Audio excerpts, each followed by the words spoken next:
बिस्मिल्लाहिर्रहमानिर्रहीम। अस्सलाम वालेकुम। मैं Mohammad Shahzad Faiz, Urdu teacher, London House School Kotak की तरफ से। आज हमने जमात नहम का सबक नंबर 2 मिर्ज़ा गालिब की आदातों का है, इसका दूसरा हिस्सा पढ़ना है। एक सोबत में मिर्ज़ा मीर तकी मीर की तारीफ़ कर रहे थे। शेख इब्राहिम ज़ौक़ भी मौजूद थे। उन्होंने सौदा को मीर पर तरजीह दी। मिर्ज़ा ने कहा, मैं तो तुमको मीर ही समझता हूँ, मगर अब मालूम हुआ कि आप सौदाई हैं। मुख्तसर सा वाक़या है ये कि एक महफिल थी सोबत के अंदर। मिर्ज़ा गालिब ने मीर तकी मीर, जिसे खुदा सुखम कहा जाता है, मीर तकी मीर की तारीफ़ कर रहे थे। और वहाँ पर शेख इब्राहिम ज़ौक़, जिसे उस्ताद ज़ौक़ भी कहा जाता है, एक मारूफ और बुलंद पाया शायर और बल्कि कसीदा व शायर थे, वो भी वहाँ पर मौजूद थे। चूँकि शेख इब्राहिम ज़ौक़ भी कसीदा व शायर थे और जो सौदा का लफ्ज़ इस्तेमाल हुआ है, इसका मतलब है मिर्ज़ा रफ़ी सौदा। मिर्ज़ा रफ़ी सौदा भी कसीदा व शायर थे। तो शेख इब्राहिम ज़ौक़ ने सौदा को मीर पर तरजीह दी। तो गालिब ने, अगरचे गालिब जो है मीर को तरजीह दे रहे थे, लेकिन इब्राहिम ज़ौक़ ने सौदा को मीर पर तरजीह दी। तो गालिब ने यह जवाब दिया कि मैं तो तुमको मीर ही समझता हूँ, मगर अब मालूम हुआ कि आप सौदाई हैं। अब गालिब ने यह कहा है कि मैं तो आपको मीर ही समझता हूँ। मीर ही से मुराद यानी मीर की तकलीद करने वाले, मीर की पैरवी करने वाले। मैं तो समझता था कि आप मीर की पैरवी करने वाले हैं, लेकिन अब मालूम हुआ कि आप सौदाई हैं, यानी आप सौदा की पैरवी करने वाले हैं। ठीक है, लेकिन चूँकि ज़ुमानवियत है, सौदाई का दूसरा मतलब होता है पागल। ठीक है, तो दूसरे लफ्ज़ों में गालिब ने यह जवाब दिया कि मैं तो आपको मीर ही समझता था, मगर आप तो पागल हो। ठीक है बेटा, सोबत यानी महफिल, तरजीह फौकियत, मीरी मीर की तकलीफ करने वाले, सौदाई यानी पागल। बावजूद ये कि मिर्ज़ा की आमदनी और मकदूर बहुत कम था, मकदूर यानी हैसियत, मगर खुददारी और हिफ्ज़ गुज़ा को वो कभी हाथ से ना जाने देते थे। खुददारी यानी इज़्ज़त नफ्स। शहर के उमराव अमैद से बराबर की मुलाकात थी। उमराव अमैद यानी अमीर और मुअज़्ज़िज़ीन। कभी बाजार में बगैर पालकी या हवादार के ना निकलते थे। पालकी डोली को कहते हैं, और हवादार जो है ये भी उस ज़माने की एक सवारी है जो पालकी की मानंद हुआ करती थी। अमैद शहर में से जो लोग उनके मकान पर आते थे, ये भी उनके मकान पर ज़रूर जाते। एक रोज़ किसी से मिलकर नवाब मुस्तफ़ा खान मरहूम के मकान पर आए। मरहूम यानी रहमत किया गया, ठीक है, जन्नती या जो फौत हो चुका हो। मैं भी उस वक्त वहाँ मौजूद था। नवाब साहब ने कहा, आप मकान से सीधे यहीं आए हैं या कहीं और भी जाना हुआ था? मिर्ज़ा साहब ने कहा, मुझको फलां साहब का एक आना देना था, अव्वल वहाँ गया था, वहाँ से यहाँ आया हूँ। तो यहाँ पर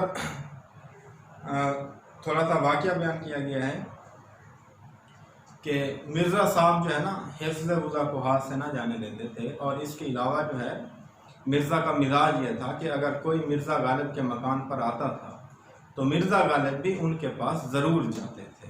ठीक है, तो एक बार जो है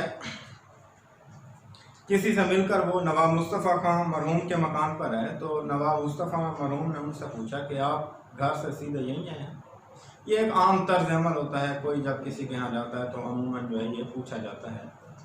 तो मिर्ज़ा गालिब ने जो जवाब दिया, फिर उसके अंदर ज़ुमानवियत है। मिर्ज़ा ने कहा कि मुझको फ़लाँ शख्स का एक आना देना था, अव्वल वहाँ गया हूँ, वहाँ से यहाँ आया हूँ। अब आना देना था से मुराद ये नहीं है कि उस ज़माने का जो सिक्का था, करेंसी थी, यानी वो वाला आना देना था, बल्कि यहाँ पर जो आना इस्तेमाल किया है, ये जो जाना की ज़िद होता है, जाना की उलट आना, ठीक है, यानी तशरीफ़ लाना। ठीक है, तो यहाँ पर गालिब ने कहा कि मुझको फ़लाँ शख्स का आना देना था। इसका मतलब ये है कि फ़लाँ शख्स मेरे मकान पर आया था, उसका मेरे मकान पर आना मुझ पर कर्ज हो गया, तो मैंने उसका वो वाला आना देना था, इसीलिए मैं पहले वहाँ गया हूँ। ठीक है, मैं नहीं देखना खुददारी इज़्ज़त, उमरा अमैर यानी अमीर और मुअज़्ज़िज़ीन, पालकी डोली, हवादार ये भी पालकी की किस्म की एक सवारी है, आना यानी जाना की जिद। ठीक है। एक दिन दीवान फजलुल्लाह मरहूम चुरट में सवार मिर्ज़ा साहब के मकान के पास से बगैर मिले निकल गए। दीवान यानी महकमा माल का वजीर। मिर्ज़ा को मालूम हुआ तो उन्होंने एक रुक्का दीवान जी को लिखा। रुक्का यानी चिट्ठी या खत।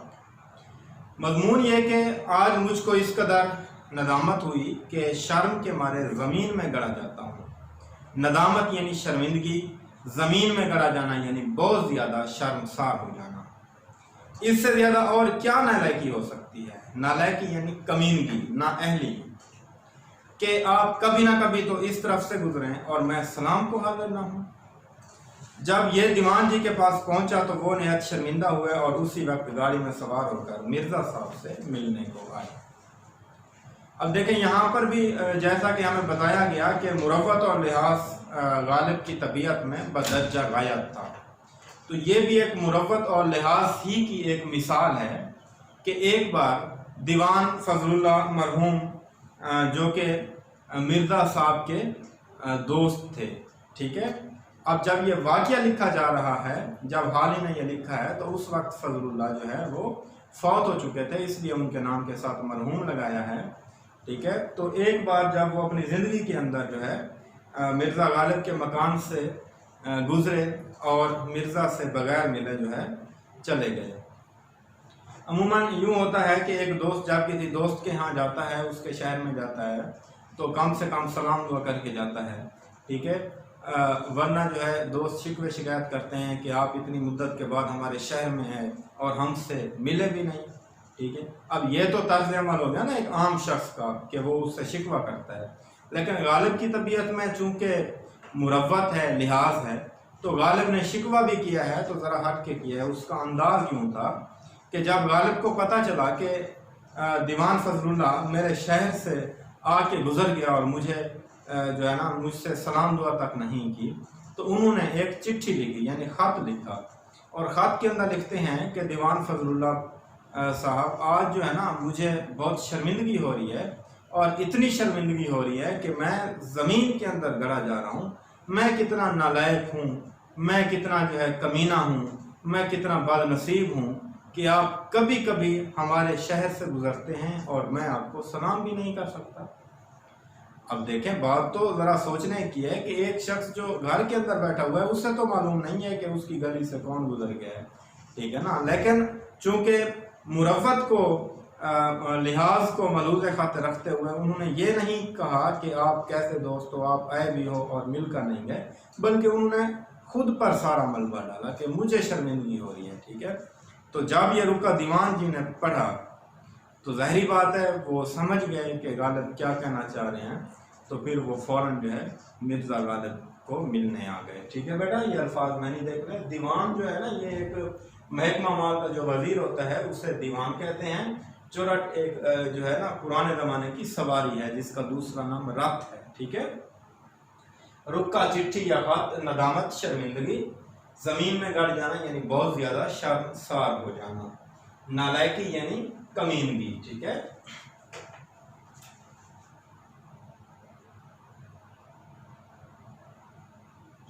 नालायकी, कमीनगी। फवाका जो है ये फाकिया की जमा है, इसका मतलब है मेवा या फल। फवाका में आम उनको बहुत मरगूब था। मरगूब यानी पसंद, रग़बत से है ये। आमों की फसल, फसल यानी मौसम। आमों की फसल में उनके दोस्त दूर दूर से उनके लिए उम्दा उम्दा आम भेजते थे। उम्दा उम्दा यानी अच्छे अच्छे, और वो खुद अपने बाज़ दोस्तों से तकादा करके आम मंगवाते थे। तकादा करके यानी मतालबा करके, तलब करके।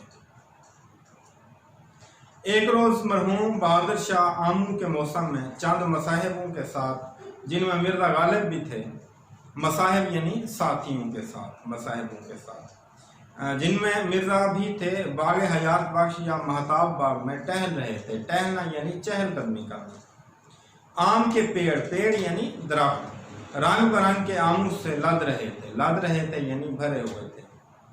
यहाँ का आम बादशाह या सलातीन या बेगमात के सिवा किसी को मयसर नहीं आ सकता था। बादशाह या सलातीन, सलातीन भी सुल्तान की जमा है जिसका मतलब बादशाह होता है, और बेगमात बेगम की जमा है जिसका मतलब है बादशाहों की बीवियां। सिवा इलावा, मयसर यानी फराहम। मिर्जा बार बार आमों की तरफ देखते थे। अब ज़ाहिरी बात है, चूंकि उनके मिजाज में था, वो आम बहुत ज़्यादा पसंद करते थे, तो अपनी पसंदीदा चीज़ देखकर उनका जी ललचा रहा था, ठीक है, तो इसीलिए वो बार बार आमों की तरफ देख रहे थे। बादशाह ने पूछा, मिर्जा इस कदर गौर से क्या देखते हो? मिर्जा ने हाथ बांधकर अर्ज किया, इसको देखता हूँ कि किसी दाने पर मेरा और मेरे बाप दादा का नाम भी लिखा है या नहीं। चूंकि ज़रबुल मिसल है कि दाने दाने पे लिखा है खाने वाले का नाम, ठीक है। अब उस ज़रबुल मिसल का सहारा लेते हुए मिर्ज़ा गालिब ने अपने दिल की बात कह डाली। बादशाह मुस्कुराए और उसी रोज़ एक बहनगी उम्दा उम्दा आमों की मिर्ज़ा को भिजवाई। बहनगी यानी टोकरी। दोबारा देखने अल्फाज यानी फवाका यानी फल, तकाजा करना मुतालबा करना, मसाहिब साथी, टहल रहे थे यानी चहलकदमी कर रहे थे, पेड़ दरख्त लाद रहे थे, भरे हुए थे, सलातीन सुल्तान की जमा, और बेगमात बेगम की जमा यानी बादशाहों की बीवियां, ठीक है। और इसके अलावा मयसर यानी फराहम या दस्तयाब, और बहनगी यानी टोकरी। मिर्जा की नियत आमों से किसी तरह सैर न होती थी। अब नियत सैर न होना का मतलब है जी ना भरना। अहले शहर तोहफातन भेजते थे, तोहफातन यानी तोहफे के तौर पर, खुद बाजार से मंगवाते थे। बाहर से दूर दूर का आम बतौर सौगात के आता था। सौगात के यानी तोहफे के तौर पर, हदिया के तौर पर, ठीक है। सौगात यानी हदिया या तोहफा।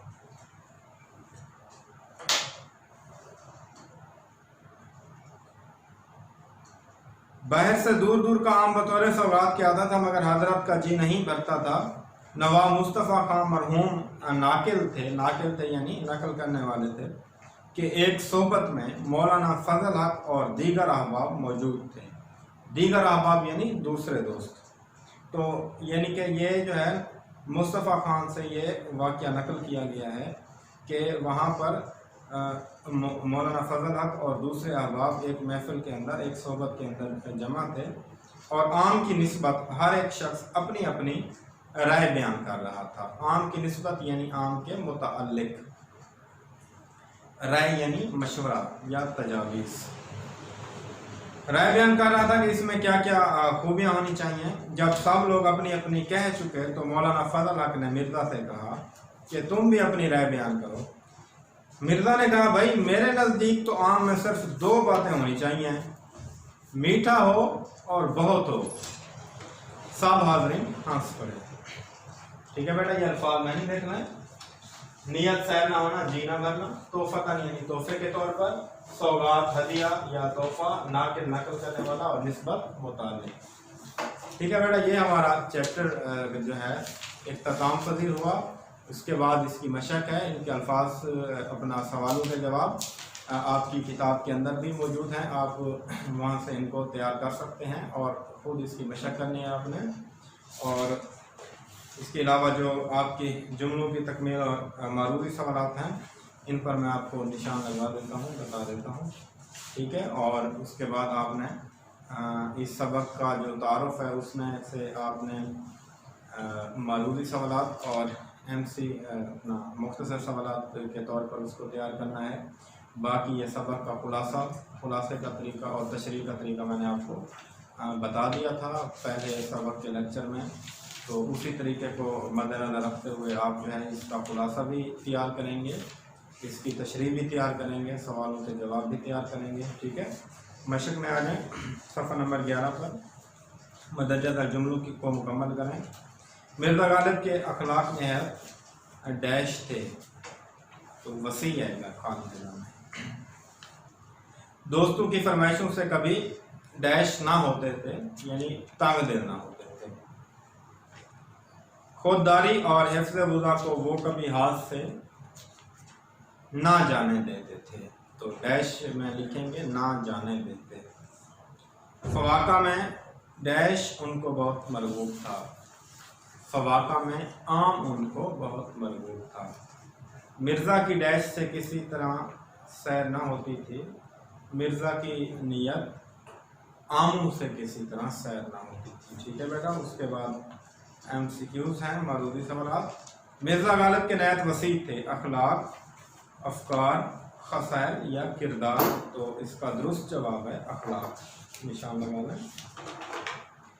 मिर्ज़ा गालिब दोस्तों की किन बातों से कभी तांगिल ना होते थे? बुरी बातों से, ज़्यादतियों से, फरमाइशों से या हरकतों से। तो इसका दुरुस्त जवाब है फरमाइशों से, जो तीसरे नंबर पर दिए गए। लोग अक्सर मिर्ज़ा गालिब को खत लिखते थे, मोहब्बत भरे, दुख भरे, बैरिंग या तवील। तो इसका दुरुस्त जवाब जो है वो तीसरे नंबर पर जो दिया हुआ है बैरिंग। ठीक है, ये इसका दुरुस्त जवाब है। निशान लगाना। मिर्ज़ा की तबीयत में बदरजा गायत था जौद सखा, इखलास, मुरव्वत और लिहाज या सब्र। तो इसका दुरुस्त जवाब है मुरव्वत और लिहाज। एक सोबत में मिर्ज़ा गालिब किसकी तारीफ कर रहे थे?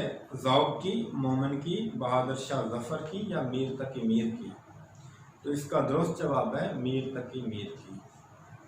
किसने सौदा को मीर पर तरजीह दी? ज़ौक़ ने, गालिब ने, मोमिन ने या शिफ्ता ने। तो ज़ौक़ ने सौदा को मीर पर तरजीह दी थी। वाक़ा में गालिब को बहुत मरगूब था खरबूजा, तरबूज, आम या आड़ू। तो इसका दुरुस्त जवाब है आम। ठीक है बेटा। उसके बाद आप कॉलम देख लें। अखलाक यानी अखलाक का आप दुरुस्त जवाब देखें वसी।